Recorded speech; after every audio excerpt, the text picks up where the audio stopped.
Hello guys, আশা করি তোমরা সবাই অনেক ভালো আছো আর আমিও অনেক ভালো আছি। My YouTube channel Arun creator.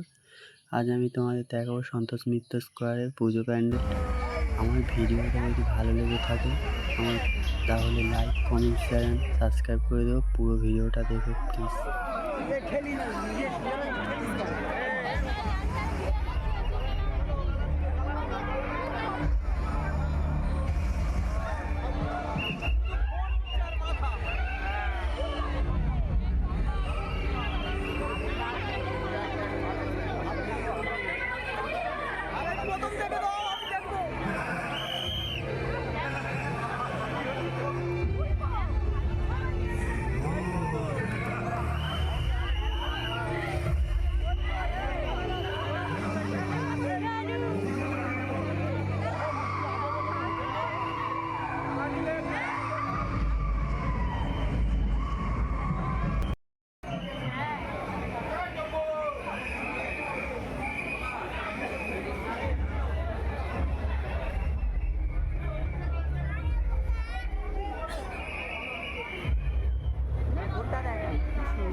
ছবি তুলছি এবার।